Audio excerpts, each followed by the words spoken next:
I have seen moments where genuine, deep thanks, genuine, deep gratitude has gotten through other people being numb to everything in the world and has opened them up to feeling once again in a world where they had closed themselves off to feeling.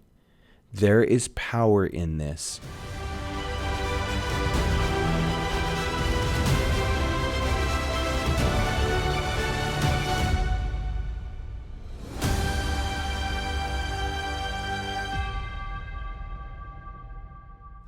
Hello, friends. Welcome back. I am Matthew Pilling, Chief Overthinker with A Pilling Perspective, and today we are in video 6 of our gratitude series and want to overthink a little bit more about the idea that I've already talked about in pretty much all of the other videos of feeling the feeling of gratitude before we send it out to somebody else, before we express it.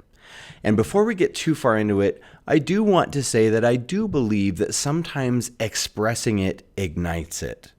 There are definitely moments where you are not going to have the time before somebody else has already stepped out of your life or out of the moment.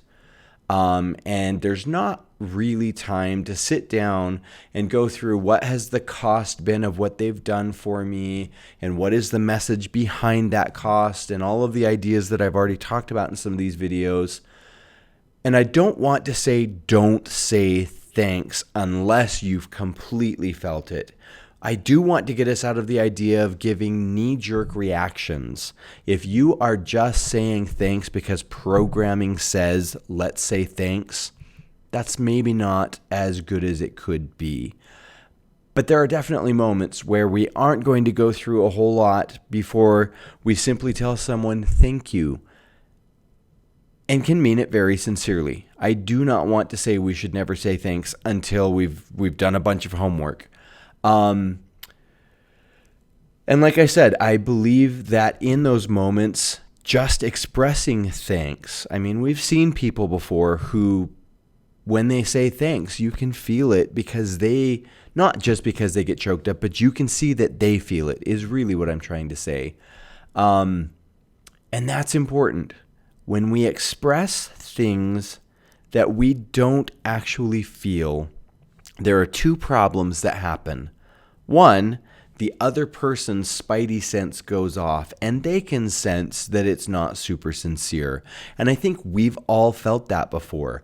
It doesn't always have to just be thanks. I know I have had people say, hey, how are you doing? And I haven't even spit my answer out yet before they're already on to something else or someone else.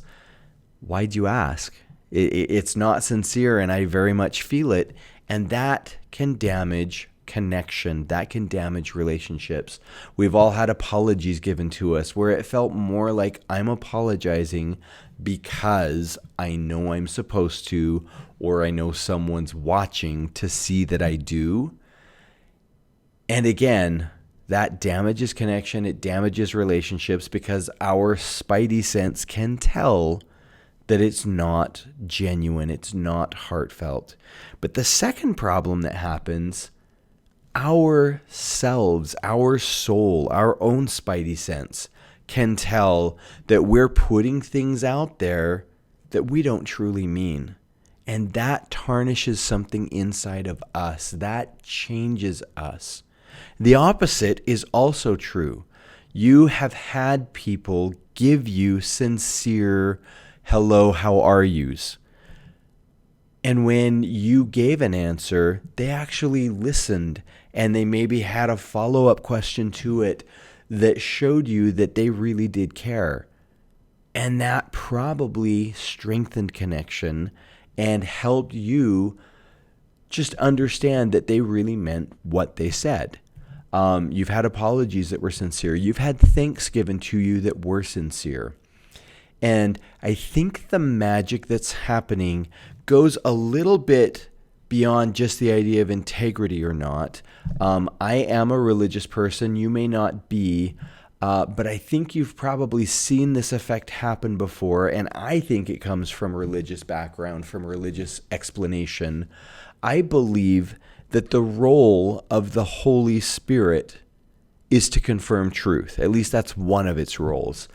And so when we hear things that are true, that's what causes our spidey sense to go off. And that may not sound like I'm saying anything different than what I've already said, but the neat thing about a truth being confirmed, being carried by that Holy Spirit, is that it doesn't just hit our ears and our mind, but it hits our spirit. And so if I go around giving thanks that are hollow, if I haven't, as I said before, inflated the balloons in the bouquet that I'm giving someone else before I give them that bouquet, the thanks is not going to carry any real weight to it. They hear the words, they see the gesture, but they aren't moved or changed by it. But when I give thanks, where I really have spent some time to understand the cost of what the other person has done for me and interpret the message behind why they would put the effort into that cost, and then consider what that really means to me, as I give thanks from that standpoint, I feel differently about it. And unless they are super, super numb to everything in the world, they're going to feel differently about it too. I have seen moments where genuine, deep thanks, genuine, deep gratitude has gotten through other people being numb to everything in the world and has opened them up to feeling once again in a world where they had closed themselves off to feeling. There is power in this. I think that sometimes we sit around waiting for other people to see us and show us that we are included, that we are loved. I talked in the last video a little bit about the idea of understanding cost and then understanding the message behind it can lead to us sensing love that is already there. It was in the message that someone else was giving us, but we become slightly more attuned to it, we can receive it. And I think that as we start to really get good at this, as we start to not practice it on I'm going to do this awkward level, but it becomes part of our natural being, what it does inside of us, because we are picking up all of that extra emotion that we were walking over before, all of that extra admiration, praise, love, respect that other people are giving us, we then have more within us to be able to give to others as well.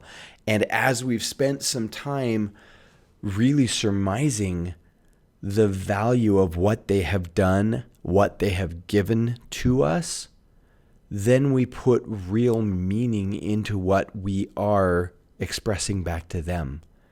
And it builds connection, like I said in the last video. It builds us. It builds them. It makes the world a better place. I hope as we've discussed some of these ideas that I don't sound like I'm saying that traditional gratitude practices are wrong or that they are flawed in any way. But I also hope as I discuss some of this that you sense the difference between making a list of objects or gifts or conveniences that you are thankful for and actually spending some time really considering cost and message behind cost and connecting with people because of it. There is a large blessing that will come into your life as you start to really open up gratitude differently. As always, I hope this is helpful for you. If it is, I invite you to share it with others. If you are my audience, if this is ringing true, do hit like, do hit subscribe, share it with others, and come back for the next video. Thank you for being here.